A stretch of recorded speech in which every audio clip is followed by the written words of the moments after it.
And then obviously, What we got? once we deal with... I'll tell you what, it's a bit it's 14 to 12. We've both gone over. So, okay, not quite as common as one might have thought. 26 total sets, and here's number 27, Zone versus Skaws. Your game one, kick it off on PS2. I'd expect nothing less from Zone, and Skaws pretty happy with the stage too as well. Potential for up tilt scoop confirms into that up air for the kill. Zone for the third time in this top 8, dropping like a rock off the right hand side of the stage, but that's not going to phase him.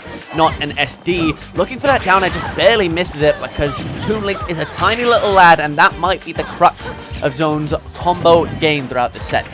Yeah, it's the complete opposite of what we were seeing in the previous set, where Zone got the opportunity to combo Mewtwo. Now you've got to combo a small child, and Toon Link is weaving around here, throwing out all these F-tilts. It's one of those moves that Toon Link, in comparison to the other links, potentially does best. Having that back hit, so useful, and Skaws will... He could talk for hours about it. Like he could talk for hours about every part of Toon Link's kit, but these are character masters at play, and we're seeing the F-tilt just barely not kill Palu. The fair will do it instead. Yeah, bomb confirmed with fair. Zone just barely missed a potential back throw on Skaws. Skaws neutral get up with bomb in hand, rolled in towards the stage, and Zone was a hair away from getting that grab. Just a little bit too late, missing the second roll. But right now, having missed that opportunity, Skaws is establishing dominance in this first game. He's just whittling Zone down piece by piece, as Toon Link does so well. Look at the sheer pressure! Completely baits out that throw and then runs into him just to make him feel a little bit worse about it. Bomb almost confirms into the forward air, but a down air will restore some stability for Zone here. Dash attack on through, isn't quite going to find the kill, and he needs that kill, and he needs it now, Tail. Still can't even do the dash attack without taking the bomb damage in the process, and also using the back air to try and throw out attacks and destroy the bombs without taking damage in response, but it didn't work. What did work instead was that run-up F-tilt. Zone will be taking that stock, but we are down 103. One Palu Blender could bring us a lot closer to even, but Skaws is going to upbeat out of shield, and that spin attack, even just a little bit of charge or just stage positioning towards the right-hand side can make it kill. But Skaws showing off that Palu isn't the only one in this set with some juicy ledge trap potential. Upbeat out of shield. You try and contest the end lag of my back tilt. You fool! You have activated my speed card. I will send you to Spain without the A, and you shall be condemned to destruction. 2 stocks to 1 lead. Skaws not quite getting away with that air dodge to center stage, and now Zone starting to establish a little bit of control of his own. And there is another high jump from ledge. Skaws is very willing to do it, but you can get super high off of that at the end of the day, and if Zone isn't willing to commit to following you up there, you can get away with it more times than one. But there is a sour dash attack.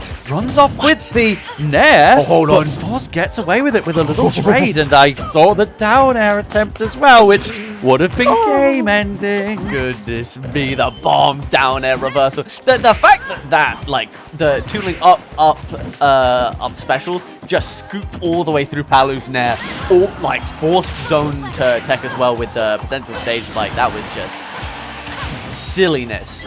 And for the auto reticle, catching out the jump, the high recovery. No, he could have thrown, and now he's gonna miss that opportunity. Runs straight into its face. Skaws ready for the bomb up air conversion, but didn't quite have it. How did that not hit? Back throw off of the stage. These two have traded advantage on this ledge about 6 times in 4 seconds. The gentleman jab on shield, up tilts far out of kill confirm range. Oh, then Skaws gets hunted down. Zone just followed him like a cosmic clone from Mario Galaxy until he landed on him with that forward air. It's rare to even see Toon Link make it up to 170% at all, let alone live at that percent for almost a minute is what it felt like. But Skaws, can you now secure the game here? Again, when we looked up the set record, I believe it was 2 more sets in favor of Zone, but they've potentially come from further in the past. So it really just feels like an even showdown between these two. Skaws running in with that dash attack. It can be a super active, super quick move and can even 2-frame on occasions. There's the up throw. Will you catch on the way down? No, it doesn't need to. It's just barely killed. The Brentwood Brawl logo on the overlay, obscuring the Star KO momentarily. But it was all laid bare in the end. I believe that's a 1-0. Yes, 1-0 lead for Skaws. I don't know. I know we missed a bit at the start of the game. I don't think we missed a whole game, I hope. But none. With how long that game took to complete, I doubt it. And that is not to say they are hiding from each other or camping or anything like that. They just have really evenly matched battles. Toon Link isn't just going to kill you at random. Needs very specific setups or to put you really in danger off stage. Whereas Palutena, you know, again, very good character, but has to play the whole race. You know, you can't just teleport to the finish line. You have to do the whole thing. No, for sure. I would say, you know, both these two, like, they can blow you up, but it is the safest and it is their strongest position, interesting, that is just ledge trapping and controlling the pace. But I did see, when we had a little look on my phone to find out this is the 27th set between these two, that Zone had made some use of Corrin in their sets before. This is not Skaws' first experience of the Zone Corrin, and I will say Zone had a bit of trouble sort of exactly ledge trapping Skaws how he wanted to. The reversal bomb off the ledge, the mischievous little up B, so maybe the longer range, that forward smash, the pin below the ledge might help, but right now Skaws says up air, buddy. Get used to it. Yeah, Corrin's down air can often be hard to challenge. It's more something that you punish on the ground afterwards or make them unable to use it in the first place if it would accidentally kill themselves by doing it in the wrong position. But Skaws says, no, I've got a very active up air. I can just challenge this, and I will. So this is another big lead for Skaws. Again, I'm sure even in those many sets they've played, they probably quite often go down to game 4 or game 5. But Skaws wants to make this quick and convincing right now. Certainly, but Zone ain't gonna let that happen. Gets caught with the bomb. Forward air confirmed, still alive. Has to navigate this ledge trap now. Another boomerang. Oh, the arrow clanks with that down air. So Skaws able to keep himself alive. Oh, trying to get that confirm into the forward air. A back throw to set things up once again. Back airing towards the stage. Nice use of the Dragon Fang shot to give Zone to give Skaws something to think about. But Zone right now just trying to establish control, and Skaws just a little bit too good for him at the moment. Yeah, I do really like the rising nair there from Zone, but the situation is still threatening. Skaws with the bomb in hand pretty much for most of the game, it can often feel like, but Zone knows you've swapped to a character like Corrin to contest them from further away, and you will find those up air kills. Much delight coming out from that, but it is still difficult to get off of ledge when Skaws is throwing everything and the kitchen sink at you. Yeah. Ooh, escapes! Oh my god, the latest hit of that up air that I've ever seen in my entire life, and it kills. Just for the little cherry on top.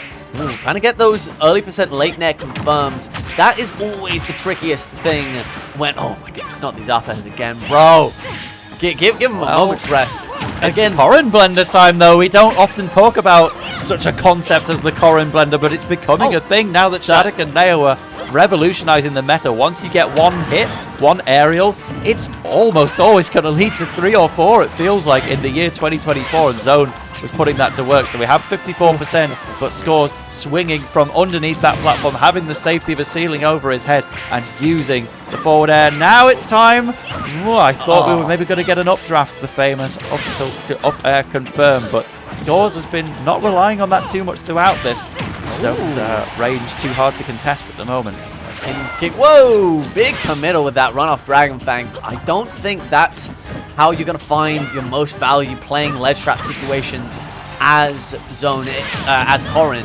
It could be valuable as a nuclear option, but I don't think that's where you want to be starting out, establishing that ledge trapping game in the first game that we've seen this Corrin. Lovely tech roll in, trades the pin with the forward tilt. Again, Skaws is outputting more percent, but Zone has Skaws just about beneath him at the moment, just by the finest and barest of margins. And now Skaws looking to even it straight back up. Yeah, and we still see Skaws landing so many of those forward tilts. It's great for catching you off guard. Is it the best for killing? Not necessarily, especially when it's failed, but the up throw will always get there in the end. We have even stocks here. 0% each on Pokemon Stadium 2. Can Skaws get 2 games in the lead, or is the Zone Corrin going to prove its worth? Here we go. Straight away. Oh, that's okay. That will be the one thing that most people struggle with. Just early doors of rocking with a new character, and that is the combo game in practice. Switching into that mode, especially when you switched from your long time main in mid set to this newer counter pick. Switching into the exact gear of the early combo game could be really tough, and Zone is having that problem right now. He finds 1-2 pieces which could lead to more, but he doesn't quite have the right follow-up or knows how to represent the most options to cover the most potential defensive options from Skaws, and as a result, we're seeing 3 times in a row Skaws dominate the early part of a stock, but this time, Skaws isn't even gonna give you the slightest bit of a look-in. Dominant final stock after neck and neck throughout the rest of it. Skaws up 2-0. But if you're Zone, don't try to take it too hard, because you were doing so well throughout that entire game with the Corrin. And this is not just something that he's picked up in response to Corrin rising in the metagame based on the likes of Neo and Shattuck doing well. Zone was a Corrin main all the way back in Smash 4. Like, this guy has Corrin history. It's only now that we see the pieces come together in the modern day that actually, yeah, of course I can play Corrin again. Zone's had the Palutena since the very beginning of Ultimate, but I really like to see him experimenting with other character choices, and overall I think that did better than the Palutena did. Even if technically Palutena came a little closer in the end, I feel like there's the explosive X factor of the much more unfamiliar Corrin to take this one away. Skaws, we know he knows the Palu matchup. Yeah, well, we'll have to test him. Looking to test him once again with this Corrin. I did not know that Zone was a Corrin main in Smash 4. Thank goodness we have an old man such as yourself able to recall it that. It comes in handy sometimes. That ancient history, to quote you. Ancient we're going with. Well, going back to the ancient default stage pick of Smashville here, but Skaws just opens with the dash attack, says, stop, I've got the young instincts, and the up B, clanking Zone off the bottom of that stage. You know, Corrin recovery, it's really hard to challenge. It's not necessarily the furthest in terms of distance. You had to press the button or you might just die. Certainly. Ooh, spending a lot of time unwanted on that platform, trying to find their way through, but gets grabbed, caught with the bomb into the forward throw. Big damage piling up. Skaws just establishing control, but lovely spot dodge. Here we go. Oh, but the air dodge perfectly timed from Skaws, able to get a reversal. Couple of up airs going. Benno gets stuck on that platform again, but there we go.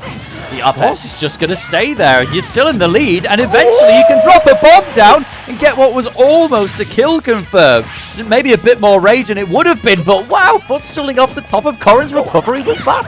Oh my goodness. The up B, not quite able to find it, jumping back into the corner. Ooh, just able to snag the ledge before the bomb was connecting. Scooping it with the back air, doesn't find that sweetest of spots. Instead, forward airing the bomb so it explodes on Skaws' face.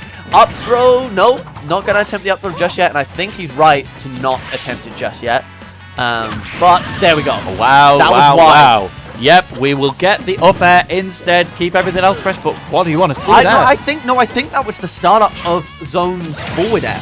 Maybe the hand actually like pushed forward into the up air, because that looked like a really wide up air kill from Skaws. I wonder if that was Zone extending his own hurt box with a startup of a forward air or something. Perhaps. I could be wrong, but now it's time for the low percent combos, and again, the dash attack for Toon Link. It's one of those moves where it doesn't look that good, but it is, and Skaws knows how to make it look good, and he will tell you it's one of the best dash attacks in the game, and you might be surprised in response, but he will always use the most out of every single move, and the move he will use the most is going to be Bomb and Boomerang at the end of the day. But Zone, I love using the pin, put yourself in the ground, and then just jump out of it. Say, I'm not going to swing, it's not going to cross up like it did back when this character was my official main after all, but now we just lay the traps. The Smashville choice was that of Zone, but it feels like Skaws has made better use of it, I would say, overall. Just limiting the amount of space that Zone can actually occupy. There was only that momentary platform control we had on the first stock that Skaws still fought his way out of aggressively in the end. Oh, yo, my God! The up throw on the bomb! Tech position, backwards jump, returning boomerang, up tilt, up air. Are you out of your mind, Skaws? Oh, my God, the combos are just a thing of beauty. Up a fresh, clean stock. Zone's answering back, though. Covers that tech in place on the platform. Gets a little rapid jab out of it. There we go. Forward throw bomb. Oh, he actually dropped the bomb, and Zone picked it up. I didn't see that transfer. But now we have to come up with a new idea. You are still in the corner. Corrin has the tools to get out of there, but Skaws has the tools to keep you in it at the end of the day. And we just found our way back here again. That was a great pin with perfect timing to actually land the hit, but wasn't able to get the follow-up because of the boomerang intercepting. Skaws is coming alive right now. Zone, what is the play? Oh my goodness, the bloops. Back air loops causing problems, but the bombs, they're raining down onto the entrenched position of Zone. Losing ground, losing position, potentially losing their last tournament stock here, and Skaws, the pressure is building up, trying to find any little hit. Matt commits massively with a forward smash and almost gets the money, but the up air through stage will buy Zone just a little bit of space. Caught with the Zair, that sleeper Zair, it's so valuable. The forward tilt isn't gonna do it, but finds the catch off at the ledge. Oh my god, bouncing off the stage for the bomb. Oh, the pin doesn't get it. And there's the back throw instead. Skaws taking it out. The Toon Link back throw, surprisingly strong. It's so funny seeing him do like a real martial arts move. He goes, boom, off you go. Like Ryu and Ken got the same thing later. But wow, wow, wow. That is a 3-0 from Skaws over Zone. People who tune into Meltdowns casually on a Monday and they see the recurring Zone Darkstalker Grand Finals, they must think, well, those are the top two in London, right? Skaws is number one on the PR, and that is why he definitely has what it takes to take down Zone. So Zone, I think our fourth seed of the tournament, going to be finishing exactly in fourth, was that? But Skaws moving on, and what a performance it was. That we were innovating on the spot with so much of that. Yes, no, there was so much